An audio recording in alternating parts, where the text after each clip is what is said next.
Olá, seja bem-vindo ao canal Fiel e Verdadeiro. Se você ainda não é inscrito no canal, se inscreva para receber notificações de novos vídeos.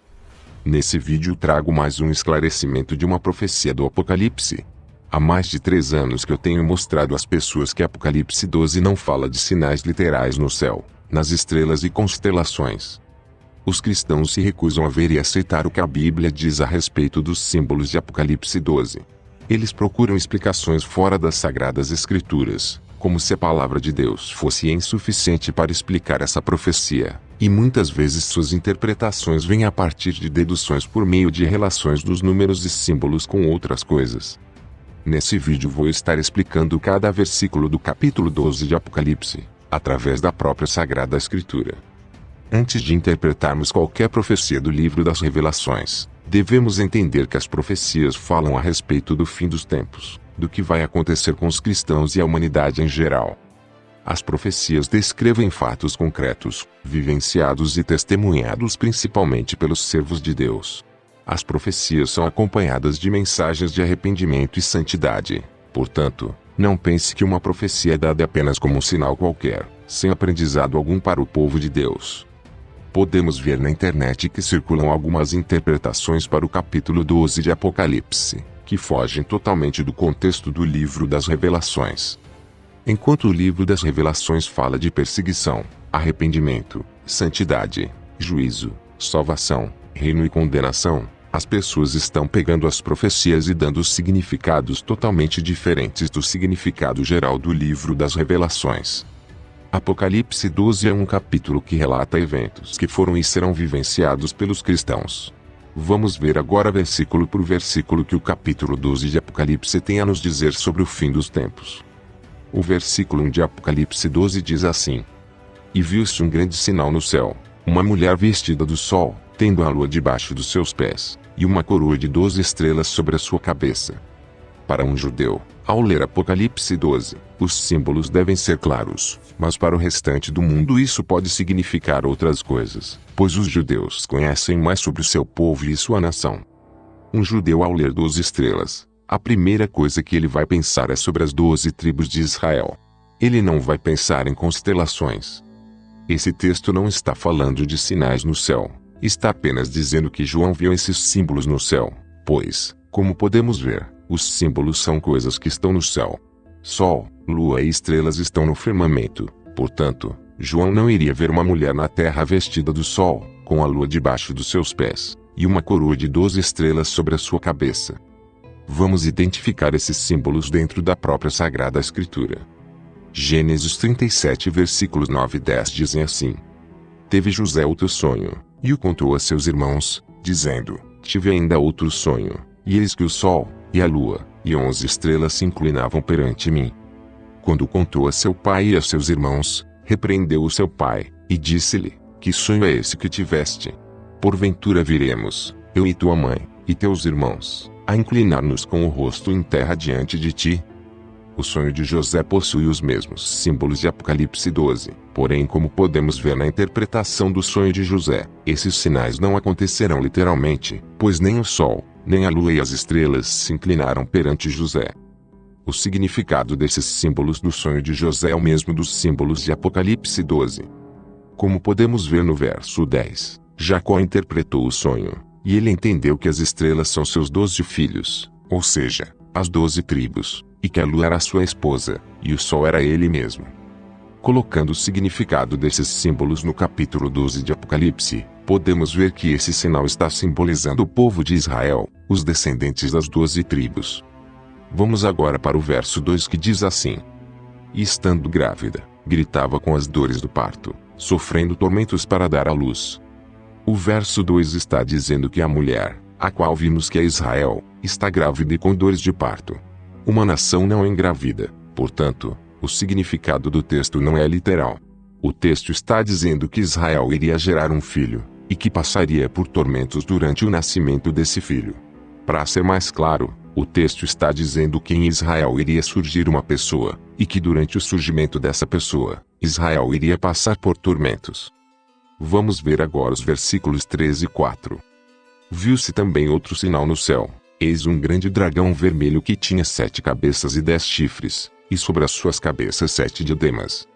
A sua cauda levava posse a terça parte das estrelas do céu, e lançou-as sobre a terra, e o dragão parou diante da mulher que estava para dar à luz, para que, dando ela à luz, lhe devorasse o filho. Para entendermos esses versículos eu vou apenas ler o versículo 9 do próprio capítulo 12. Assim como encontramos nas Sagradas Escrituras o significado dos símbolos do primeiro verso, também encontramos o significado do dragão e das estrelas que ele lançou na terra. Veja. E foi precipitado o grande dragão, a antiga serpente, que se chama o Diabo e Satanás, que engana a todo mundo, foi precipitado na terra, e os seus anjos foram precipitados com ele. O que já entendemos até aqui sobre os sinais é que Israel, estando para gerar um filho, sofre tormentos. E o diabo que cai do céu com seus anjos fica diante de Israel a fim de devorar o filho quando nascesse. Vamos entender agora o versículo 5. E deu à luz um filho, um varão que há de reger todas as nações com vara de ferro, e o seu filho foi arrebatado para Deus e para o seu trono. Vamos ler alguns textos que vão nos dizer quem é que há de reger todas as nações com vara de ferro. Meu objetivo é deixar a própria Bíblia Sagrada revelar a si mesma. Não quero e não vou acrescentar nada às profecias. Quero que vocês entendam por meio da própria palavra de Deus o que significa cada texto do capítulo 12 de Apocalipse. Apocalipse 19 verso 15 diz assim: E da sua boca saiu uma aguda espada, para ferir com ela as nações, e ele as regerá com vara de ferro, e ele mesmo é o que pisa o lagar do vinho do furor e da ira do Deus Todo-Poderoso.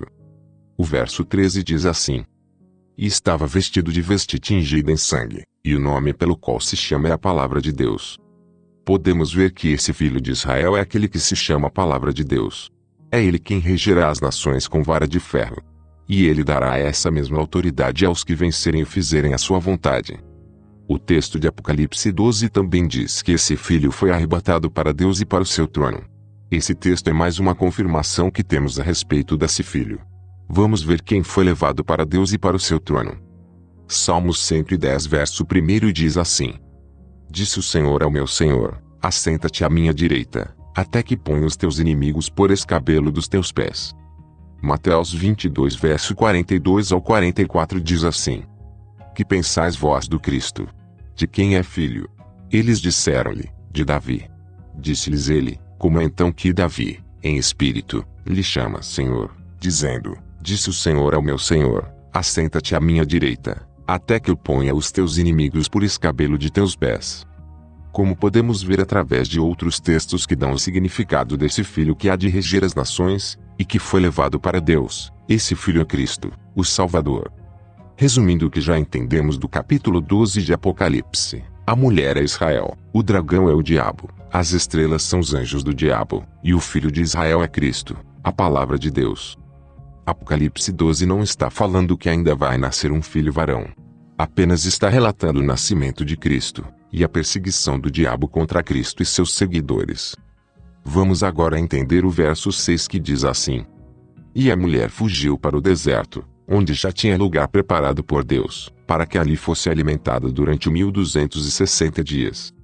O livro do Apocalipse relata eventos que acontecerão durante 1260 dias. Durante esse período as nações passarão por grande sofrimento. O verso 6 está dizendo que a mulher será alimentada por Deus durante esse período de sofrimento, ou seja, está dizendo que o povo de Israel será livrado durante os 1260 dias. Vamos ver agora o verso 7 e 8. Então houve guerra no céu, Miguel e os seus anjos batalhavam contra o dragão. E o dragão e os seus anjos batalhavam, mas não prevaleceram, nem mais o seu lugar se achou no céu. Daniel já havia profetizado sobre essa batalha no céu, antes mesmo do apóstolo João ter recebido a visão. Vamos ver o que Daniel diz sobre essa batalha. Naquele tempo se levantará Miguel, o grande príncipe, que se levanta a favor dos filhos do teu povo, e haverá um tempo de tribulação, qual nunca houve, desde que existiu nação até aquele tempo, mas naquele tempo livrar-se-á o teu povo, todo aquele que for achado escrito no livro. Veja que até Daniel cita a grande tribulação a qual nunca houve na face da terra. Miguel se levantará a favor do povo de Israel, do povo da mulher vestida do sol, e ele irá batalhar contra o dragão e seus anjos, e o dragão e seus anjos serão lançados na terra. Sabendo então que pouco tempo lhe resta, o dragão passa a perseguir os descendentes da mulher. O verso 9 nos revelou quem é o dragão e as estrelas. Então vamos ver agora do verso 10 ao 11. Então, ouvi uma grande voz no céu, que dizia: agora é chegada a salvação, e o poder, e o reino do nosso Deus, e a autoridade do seu Cristo, porque já foi lançado fora o acusador de nossos irmãos, o qual diante do nosso Deus os acusava dia e noite. E eles o venceram pelo sangue do Cordeiro e pela palavra do seu testemunho, e não amaram as suas vidas até a morte. Não há muito mistério nesse texto. O seu significado é literalmente o que está escrito. Podemos ver que uma voz anuncia a chegada da salvação, do poder, do reino de Deus, e da autoridade de Cristo, visto que já terá chegado o fim dos tempos, o tempo de dar aos santos as recompensas que lhes foram prometidas. Vamos agora entender o verso 12 e 13. Pelo que alegrai-vos, ó céus, e vós que neles habitais. Mas aí da terra e do mar, porque o diabo desceu a vós com grande ira, sabendo que pouco tempo lhe resta. Quando o dragão se viu precipitado na terra, perseguiu a mulher que o dera à luz o filho varão. Novamente, não é um texto difícil de se entender.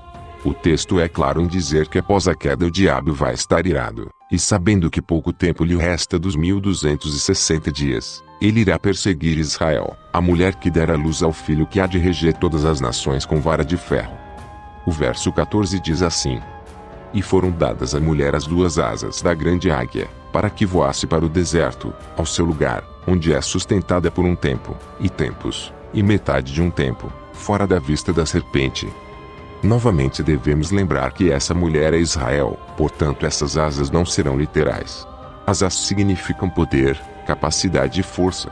Está relacionado a reinos, pois reinos possuem poder. Esse texto está falando que Deus dará poder ao povo de Israel para fugirem do dragão, da besta, de Satanás, o diabo, durante os 1260 dias. Esse povo será sustentado por Deus para não sofrerem durante esse período de grande perseguição. Assim como Deus deu capacidade ao povo de Israel de fugirem do faraó, enviando pragas e abrindo o mar vermelho, assim também Deus dará novamente ao povo de Israel para fugirem da besta. Vamos ver agora os versos 15 e 16. E a serpente lançou da sua boca, atrás da mulher, água como um rio, para fazer que ela fosse arrebatada pela corrente. A terra, porém, acudiu a mulher, e a terra abriu a boca, e tragou o rio que o dragão lançara da sua boca. Mais uma vez podemos ver através desse texto a perseguição do diabo contra o povo de Israel. O texto está dizendo que o diabo enviará pessoas atrás da mulher a fim de destruí-la. Está dizendo que o diabo vai tentar matar o povo de Israel, esse povo que fugirá para o deserto, que é protegido por Deus. Porém Deus vai proteger o povo de Israel, destruindo o povo enviado pelo diabo. Água em profecia significa povos, pessoas e nações. A terra abrindo a boca significa a proteção de Deus sobre essa mulher, sobre o povo de Israel. Quando diz que a terra abriu a boca e tragou o rio que o dragão lançou atrás da mulher, está dizendo que Deus vai proteger seu povo, destruindo os inimigos enviados pelo diabo para destruir o povo de Israel. E por último vamos entender o verso 17. E o dragão irou-se contra a mulher, e foi fazer guerra ao remanescente da sua semente, os que guardam os mandamentos de Deus, e têm o testemunho de Jesus Cristo. Depois de toda essa tentativa do diabo de destruir o povo de Israel, ao ver que não conseguiu isso, o diabo vai atrás dos remanescentes, dos que guardam os mandamentos de Deus, e têm o testemunho de Cristo. Esses são os cristãos que vivem no mundo todo. Quando o diabo ver que a mulher está protegida por Deus, ele vai por todo o mundo a fim de matar aqueles que guardam os mandamentos de Deus, e que seguem a Cristo. No capítulo 13 podemos ver a perseguição do diabo contra os cristãos no mundo todo. Ele vai ordenar que sejam mortas todas as pessoas que não o adorarem. E quem não possuir a marca da besta não poderá comprar nem vender. É esse o significado do capítulo 12 do Apocalipse. Vemos texto por texto o que significa os símbolos, quem são os personagens, e os sujeitos de cada texto. De modo geral, vimos que o capítulo 12 fala da perseguição do diabo contra Israel e o povo que guarda os mandamentos de Deus. Vimos que Deus vai proteger Israel durante os 1260 dias de tormentos. Temos todos esses símbolos para não termos dúvidas quanto ao significado do texto. O texto menciona o lugar onde Cristo nasceu, menciona a perseguição do diabo contra o povo dessa nação, também menciona a batalha de Miguel, que é a favor do povo de Daniel. Enfim, todos esses detalhes nos apontam para Israel, nos mostrando que o diabo vai tentar perseguir Israel, e por não conseguir, ele irá perseguir os demais cristãos no mundo todo. O texto não tem nenhum outro significado senão o de mostrar a perseguição do diabo contra o povo de Israel, e o povo que guarda os mandamentos de Deus. Podemos ver que 144 mil judeus foram comprados desse período, e esses judeus serão protegidos até a vinda de Cristo. Esses judeus são selados para que nenhum sofrimento caia sobre eles durante os 1260 dias. O diabo, por tentar e não conseguir matar esses 144 mil judeus, irá matar os demais cristãos que vivem em todo o mundo. Agora, uma observação final. Não significa que todo o povo de Israel será livrado do sofrimento, pois aqueles que receberem a marca da besta serão atribulados e atingidos pela ira de Deus.